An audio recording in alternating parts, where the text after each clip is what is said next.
Prisoners world over are entitled to humane treatment and dignity during their incarceration. But a visit to a number of prisons in Zambia will show that inmates are subjected to conditions far below acceptable minimum standards under the Zambian law as well as the international human rights law. Efforts have been made to address these challenges facing prisoners in Zambia, but lack of investment over the years means that those being sentenced to prison have to wait a little longer before any noticeable change is achieved. The prison service in Zambia has a new name and, of course, a new Commissioner General. Does this translate into anything for the prisoners? My guest this evening on Sunday interview is Correctional Services Commissioner General, Dr. Sela Chileshe. Sir, welcome to the program. Thank you, Gravas. This is your first major interview since you were appointed as Commissioner General about 3 months ago. Share with us your vision for the service. Where do you want to take the Correctional Service? Firstly, the Zambia Correctional Service has a goal statement that entails that we must provide efficient and effective humane custodial services to the inmates that lodge in our facilities. And we can only do so through an industrious and productive service.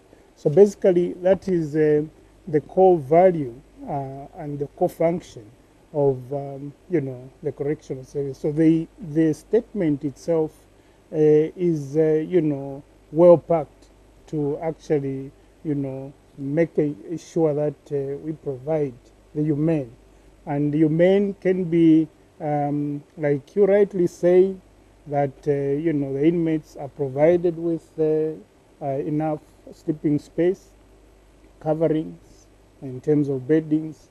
They are given good food, nutritional food, and entertainment and skills and so many things that so what we know and what the law provides is that an inmate does not end or stop being a human being.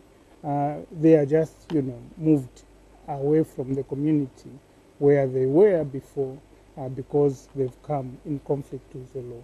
But all the basic human rights or their needs and their dignity should be maintained. Should remain intact. But for now, the picture about Zambian prisons remains pretty much the same. The perception still remains the same. It's a place of punishment where your dignity and confidence is broken down. The name has changed, and like I asked, what does this mean? Does it mean anything at all? It does mean because it's now a paradigm shift from being a punitive institution to being a corrective institution. But that does not mean that we'll have facilities that can be called prisons for the purpose of defining those that are purely custodial and those that have so many elements of correctional aspects. And given the fact that we are an institution at the tail end of criminal justice system, we are there ultimately to ensure that security of the nation is enhanced. But looking at what we've gone through in the past years, especially after independence and even before, I'm sure we're coming from an aspect where somebody who is an offender must be punished. And the punishment should either be by giving canes, of course, those canes that were used when we were growing, we were told we were getting, a shambok from the tail of, is it a hippo or something like that. And there was corporal punishment, and there were, these penal blocks where an offender really has to feel that they've really committed an offense, and then separated from their families, and then put in very harsh conditions that entail that when they come from there, they will not go back. But psychology entails and tells us that if you harden me to pass through the most hardest, situations, then I can do even the nasty things. And so when we bring this concept of correction, we are trying to appeal to the mind, to be reformed. And once that mind is reformed and feels sorry of what transpired before, and then after, you are able to recollect your mind and be a responsible citizen. So this particular reformation is more to do with your staff, prisons officers. They need to understand, have an attitude change. It's not only mindset change. Yeah, it's not only training has to change. Of course, it's not only the officers, because the officers will be trained very well, but it's the community as well, because the community also still carries that stigma to say once in a correctional facility or prison, people do not change there. And that is the attitude we are trying also. Whilst we have programs for officers, quite elaborate programs, that will entail that they have to study the mind of a particular, offender. This offender could have been a robber. This offender could have been a serial killer. And how do you now, change the mindset of a serial killer into a responsible citizen? When we look at what has changed, Correctional Service, what reforms have you done to ensure officers are in line? The entire prisons or Correctional Service system is in line with the name.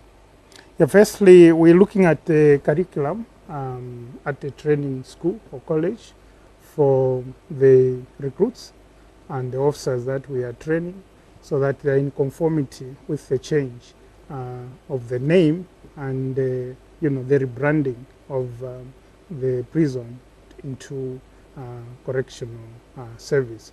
And so the curriculum entails that everyone who goes through the school must be taught on human rights, that is an inherent human rights and other human rights that are provided for in our constitution and other international laws. And once the recruits and officers are refreshed in terms of their training, then they go and execute what we train them for. And then we need also to improve, and we've been improving on infrastructure, so that the correctional aspect of having proper facilities is a reality. So then when we are talking about bed space, we are talking about an increased bed space, which is a reality in the facility. And then in terms of nutrition, we improve, of course, on the nutrition aspect. Mm-hmm. This can be done gradually, because there's a lot of resources or money that is required to transform from such, an odd structured management arrangement into a newly structured management arrangement. I want to pick you on the issue of infrastructure that you've spoken about. I know that prisons, correctional facilities today are the most congested, and that's probably one of the most single largest problem that you face. Most correctional facilities countrywide hold prisoners maybe 3 to 4 times their capacity. Yeah, in certain areas even 200% capacity, because when the prisons were created post-independence, the holding capacity was about 5,000, and then we've just increased a bit to about 4,000 bed capacity against 21,000 plus as current or average population. So we are trying to work hard. We are supported by the government tremendously so, and that support can be seen by improvement in the first ever opening of the Mwembeshi maximum prison, and then the construction of the Luingu prison, Monze, Kalabo, and rehabilitation of Milima and many other facilities. But of much interest is the increase of bed capacity to a tune of 3,300, and very soon I'm sure people will be seeing the new facilities and modern facilities in Mwembeshi through the PPP arrangement. This looks, the picture looks a little bit gloomy, if I may say. So how soon is this likely to change? Well, soon, because not only increasing on the infrastructure, we are going to have a strategy starting this year of ensuring that our open air facilities are enhanced. We have a concept which is very good of decongesting the custodial facilities, so that we send those that we can safely say they are non-security risk inmates into the open air farms.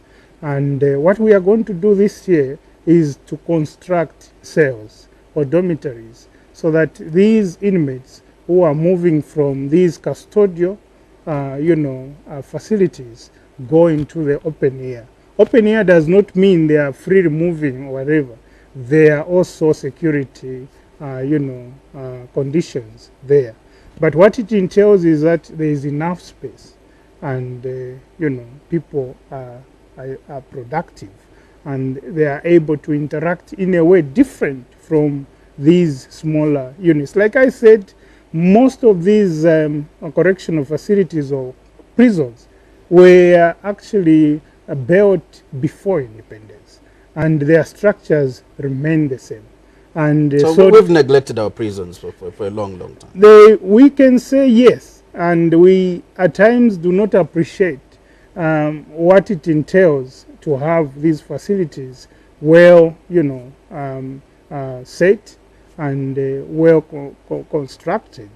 But I must mention that the coming in of the PF government, we have seen tremendous improvement. So what you need to change is the mindset of the public, mindset of policymakers, because for now it doesn't matter until you've been sentenced. Yeah, and we've tried through an open door policy where we bring all key players to see. And before it was difficult, Grevasio, for anyone to go in the prison with cameras and see the conditions. But we were given an open check by the then Vice President, Honorable Scott, who went to Mukobeko and openly so mentioned to say, this is hell on earth. And the current president himself came in 2015 and, saw the conditions. And he's been very supportive. And the current government, we can attest that within these, past 3 years, we have seen tremendous, improvement in the conditions of the Zambia and the prison facilities. Now, I want to bring out one issue that has been, you've spoken about the president being supportive. We've seen he's commuted all death sentences to life. Yeah. And one other big issue that I must mention is that since 1997, no president has signed a death execution. Yeah. This means the numbers keep rising and they never come down. Yeah. So what does this mean in terms of congestion? The congestion is still standing, especially for those that were commuted. And currently we are having more than 300 those who are on life sentence. And the numbers keep building up. We have about 250 something or 50 of those on death row. So it doesn't matter how many would be, commuted from death to life. It still pushes up the number. The law still stands that death sentence still exists, and it still pushes the number against a static infrastructure. And so we are saying this year, on our own, we are going to start constructing and improving on the maximum facility, because perhaps we can call it a pride of the Zambia Correctional Service, because that is where the maximum security is. From 1950 to date, anyone who died around that time and rose up and came, they will find the same 2 structures or 3 structures that they left out. 67 years, and this is unacceptable. So we are saying as a service, through, of course, Home Affairs and the government that has been tremendously helping us, that we are going to improve and start, constructing new structures at Mukobeko Maximum Correctional Facility. Your officers haven't changed much. We've heard of telling and scary and embarrassing stories of people that have gone into prisons and have come out and have said it's not a nice experience. Well, can the officers make it lighter for I'm sure they are isolated cases, Grevazio. If you came to the Zambia Correctional Service facility anywhere, you can attest that the majority of our officers are well displayed. And we are trying to give them morale. There's an institutionalized type of torture that is not official. There is no torture per se, except the conditions themselves. Which prescribe a certain manner of torture. Yeah, where the officers themselves, first, because the conditions were not changed for a long time, were also being tortured. But this is where we can see that there is a listening government by seeing the infrastructure that has improved tremendous. Look at the housing units. Look at the uniforms that officers are wearing. Look at the health facilities, and look at the transport that is improving, and so on. That entails that the pressure that was put on the mind of the officers, which resulted in them, of course, executing whatever torture, or psychological, physical, or social, or whatever, because of the conditions in which they were living, or executing their duties, will be a thing of the past. And that's why we need to improve on their teaching methodologies, so that they are not ancient, they are moving with current aspects of executing their duties as correctional officers. There are simple issues, maybe I should call them simple issues, that you could address without really waiting for major capital or funding to do infrastructure. We've got issues of sanitation, toilets, and in some institutions, according to human rights reports, some institutions, 78 inmates, 91 inmates share one toilet in the evenings. It's pathetic. And but you could build a toilet. I mean, for officers, I've told them, only on Monday we're having a consultative meeting, and I'm sorry to say, if an officer in charge does not build a toilet in a cell, and I find that a prisoner has no toilet or bathing facility, that officer in charge will not work with me.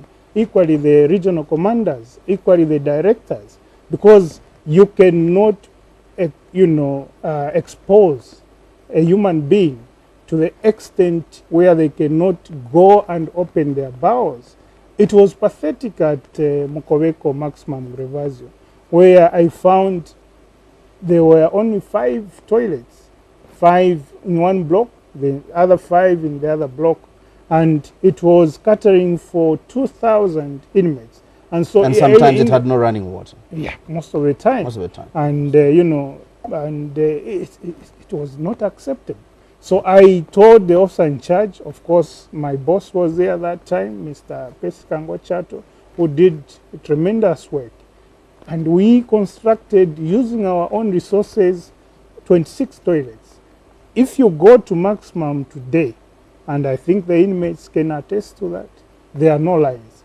That time, the inmates were lining up to go to the toilet. As early as 6 a.m., there is a line of inmates trying to go and empty their bowels, and it is unacceptable. And it's still happening in other prisons. I know, I'll mention maybe, is it Chipata? Exactly, but we have engagements within ourselves, and non-government organizations like Chipata. We have Ubumi that have helped us improve the kitchen and sanitation. But we are going full time to ensure that sanitation is improved, and that is the key, the first thing. Shouldn't it be priority? That it must be priority that water and sanitation should be, because that is the first. Even before we build your officers' houses, exactly. We shouldn't build the toilets. Exactly, because there is no home that you go to and has no toilet and somebody has parked a vehicle and you say that is a human being. And that's what we are trying to say, that every office, every dormitory that, has a human being dwelling in must have a flushable toilet. Dietary conditions. This is another issue, thorny issue. In some prisons, officers have deliberately starved the prisoners. They've not. We've tried. We are running a budget of about 46 million per year, and our population keeps on increasing.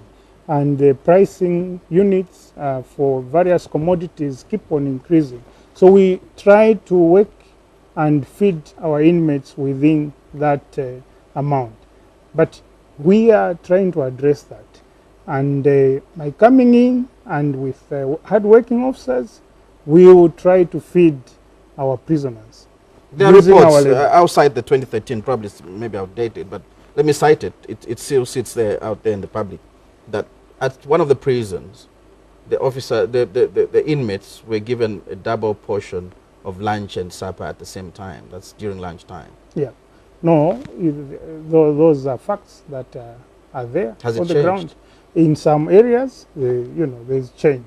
I'll keep on giving an example to Maximum, because I've gotten involved in Maximum, being the highest institution, that only a few months ago, 2 months or 3 months ago, the government gave us money and we improved on the number of pots. Because what is happening is that most of the kitchens are running on non-electrical pots, and they are using firewood, and you know that there is an extinction of forestry. And so the problem could be because of the cooking facilities, and the problem could be because of the population, and so they are using method where they combine the shares, so that they give you one share and you divide it and you keep it. But we are saying that is an hygienic way of feeding inmates, and so we will try to improve in that area too, so that when it is breakfast, it should be breakfast. When it is lunch, it must be lunch, and when it's dinner or supper, it must be supper, because even the digestive system entails that you need to eat in the morning, afternoon, and in the evening, so that you balance up your energies quite well. And if you do not do that, it means that you are pressurizing the digestive system, and you find that one of the most commonest complaints that an inmate will have is indigestion, because of keeping food for a long time that will remain cold, and the system does not accept it. Now, according to your act, unless it has changed, I want to call it, the prisoners, the diet is prescribed, yeah, and sometimes it includes meat or fish, yeah, a maize meal, yeah, fresh fruits in season, fresh vegetables, salt, and surprisingly, cocoa is also still stands there. and milk. Yeah. Is this attainable now? It's not attainable. Do they even have a taste They of meat? don't. They Fish? do, of course. They ate meat, on Christmas. Once a year. All of They them. have once a year. But we are saying that it's not acceptable. For instance, as So you are in breach of the act. well, we could be, and we are trying to address that breach, so that we are saying that if there is one institution that is rich, it's ourselves, where we have human resource and land, and apparently where we have most of these correctional facilities, they are water bodies, and so there is no reason why we cannot have fish ponds. There is no reason why we cannot have potteries. There is no reason why we cannot have piggeries. And I think the members of command are listening, and my officer in charges, that it will not be acceptable that a prisoner or an inmate cannot have cabbage or vegetable when there is land, and people are walking around and buying vegetables from our stands, and yet a prisoner cannot eat. That will not be accepted. So And where do you take your produce? I know that you're a big production house, vegetables, but in some prisons, prisoners will clearly tell you that they only have bins. Yeah. The major problem has been maybe our management style to ensure that what we produce not only goes to the outside market, but you need to eat to prevent pilferage. You need to eat what you produce so that, you know, you remove the element of stealing. So usually we've been selling most of our produce at the expense of feeding our inmates. And where does the money go? The money goes in a revolving fund that is called PRIF, and that revolving fund should be generative, where it should be generating more funds so that you enhance the industry and other, you know, skills training facilities. But we are saying that we have been talking about potentiality of the institution. Potential. You have free human capital, you know, sentenced to hard labor, and you can use them at will. But I think what we're seeing is that they are working more for your officers than they are working for themselves. And that's where the problem is.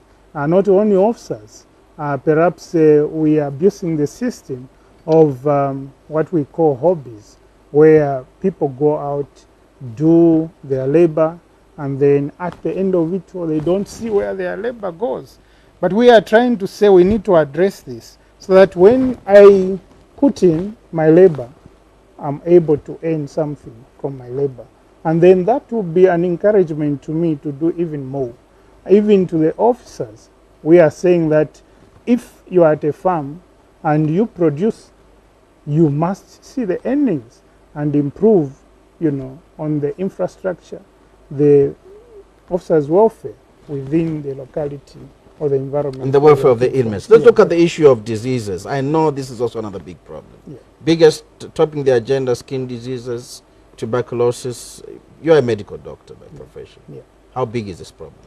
Well, Gravazio, when I was in Lusaka working at UTH as a doctor, I saw chains of prisoners being, you know, lifted, you know, crossing that road that goes to UTH.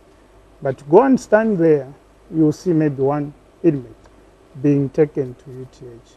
There's been tremendous, you know, improvement in the health management system. What have you done? We have increased on the capacity, and then the infrastructure, and then the key players, especially Ministry of Health. We are very delighted to Ministry of Health and our partners, key partners that have come on board. Look, go to Livingstone, you see a very beautiful mini hospital. Go to Chipata, go to, you know, Kamfinsa, go to Luansha, you go to Maximum Medium, you see infrastructure, and you see that officers have been trained. There are more than 50 or so that are doing medical related courses, about 10, you know, being trained as doctors. More so, the Ministry of Health have seconded or attached so many health cadre in our institutions. And so our working relations, our relationships with the NGOs and the Ministry of Health has been tremendous. Despite the congestion that is there, the mortality rate and the morbidity rate in the correctional facilities has really gone down. And that can be attested. You go to Maximum, you find them sleeping what they call taka-taka, but go and check their skin. It's like you and I. Why? Because we've improved on the water reticulation. They are able to bath and, you know, refresh themselves. And you find that most of the skin infections are gone. It's only recently that I went to Kasama, where I found, you know, scabies, and it was just on the word of command to say, when I come back, I must find water. As I go back today, and the report that I receive, there are no scabies. It's just, you know, it's something to do with management, I suppose, exactly, and maybe facilities. Let's look at the issue of children, circumstantial children. These are forced to be prisoners. Well, they are not prisoners. It's just the circumstances that they find themselves in, that their mothers are incarcerated or remanded in our facilities. And so we have about 97 of these children. And by law, because of bonding and so on, a baby, a child that is less than 4 years should be allowed to be with their parents. And it's an area that in our current bill, Zambia Correctional Service bill, that is going refinement, will actually outline what needs to be done to these circumstantial children. Do they have facilities? They don't have facilities that we can call facilities that we have created ourselves, but it will be by law that we create facilities for them. It has taken too long. It will, but the too long might not these continue. Children have been around for a long time. They have been, and we haven't done so much. And the number is quite small, because if we are saying 97, it's quite small. Not too small for human beings. Yeah, of course. Yeah, not too small for human beings. So we are trying our best.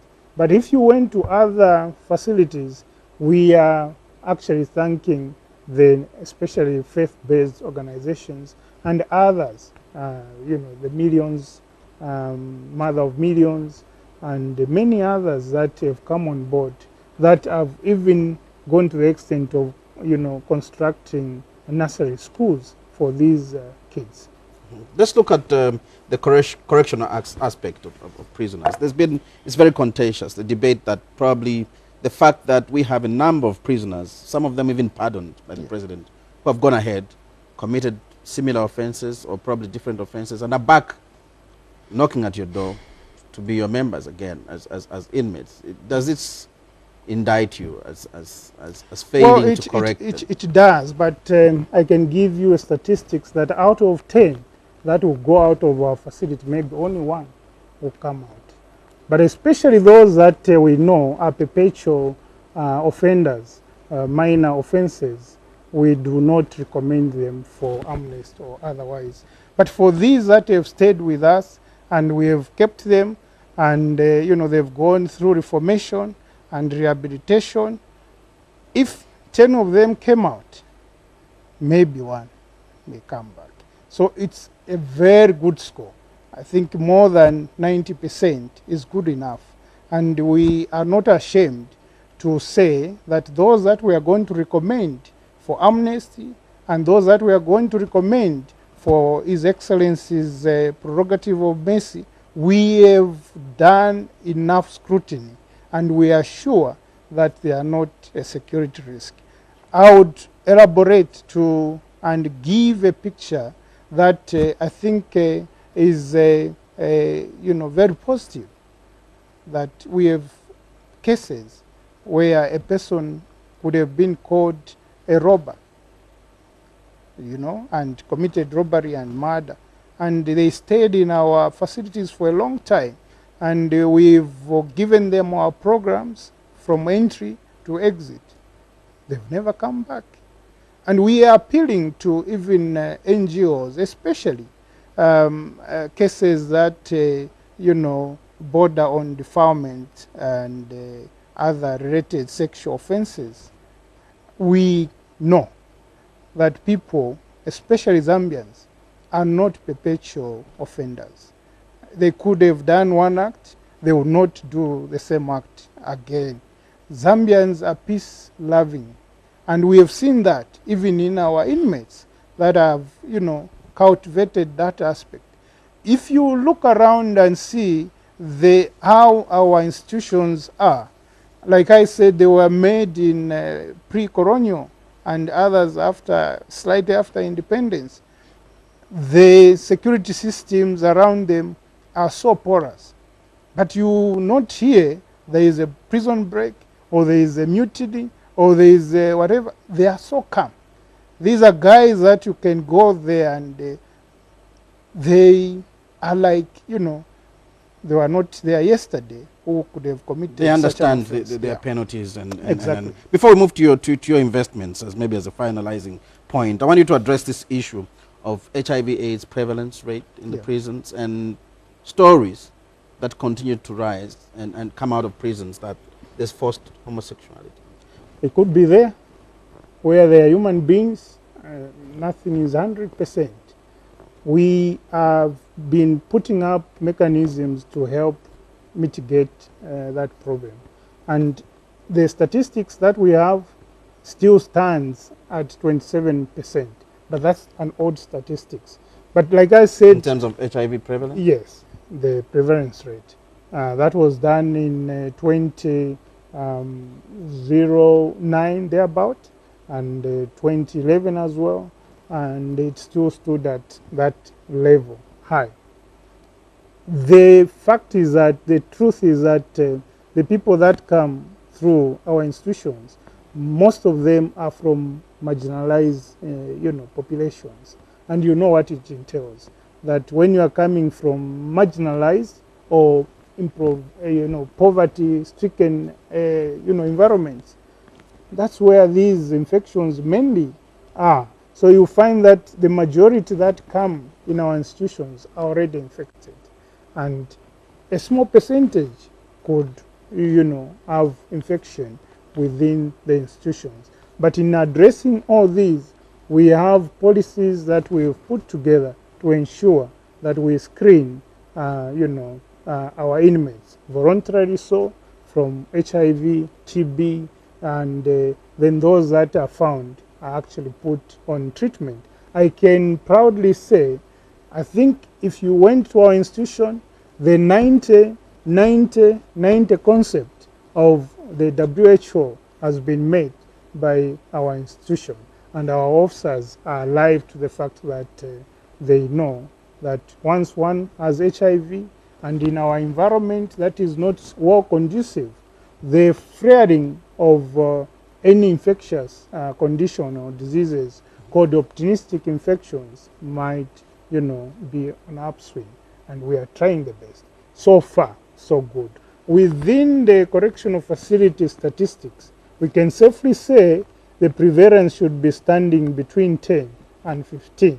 And I'm sure that 27 is not now what should be the prevalence rate for HIV. For HIV in prisons. Yeah. Let's look at your investment. I know we've covered much of the negative, of the problems that you're facing. Yeah. You are a huge, almost a company now. Yeah. Agriculture, you're doing very well. Yeah, you set up a milling company. There's a milling company that produces 80 metric tons per day. We haven't done so, and there's room to improving the production, and we are expanding. So this year, it's a directive to all my officers that are listening that we are going to increase on the hectareage.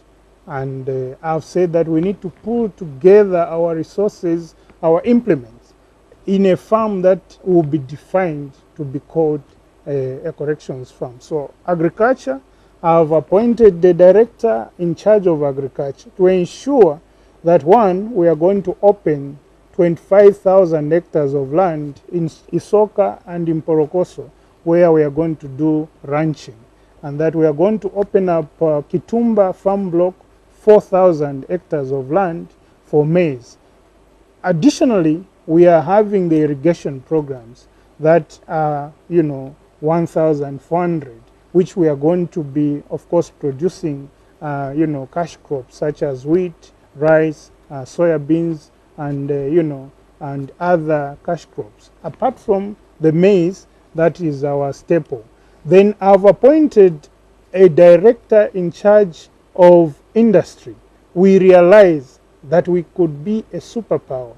I'm delighted. I'm going to engage with the Minister of Higher Education, Professor Kandlo, Honorable Minister, so that we can be an institution that can produce desks and tables, whatever, of furniture for our higher, our schools. And the professor was saying she has money and we can make money. We are going to have industries like block making industries, which will open, I think, in this quarter, first quarter of in Kabwe, which will be producing blocks, pavers, and all sorts of building materials. We are going to have a construction unit that will be making or constructing buildings or infrastructure, and you will see that we are going to demonstrate that starting this year by building perhaps our own headquarters and perhaps the Kabwe Maximum Correctional Facility using our labor. We have demonstrated that if you went to Kamfinsa, you will see that we have increased the bed capacity by 600 using our own labor. So very ambitious program. Yeah. And finally, I know you're building a prison under private-public partnership. So how does the private partner reap the benefits?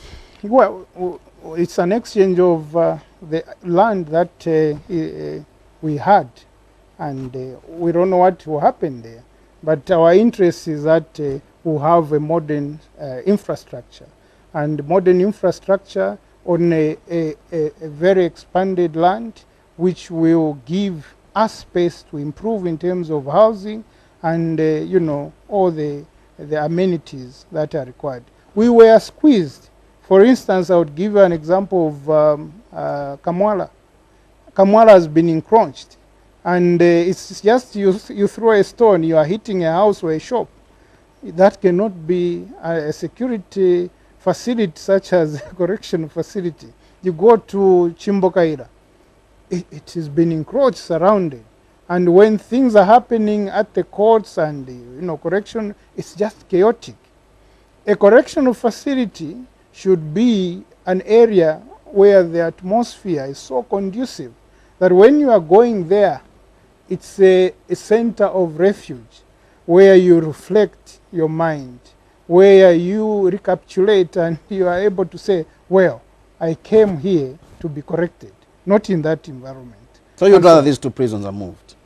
Yeah, I really support that.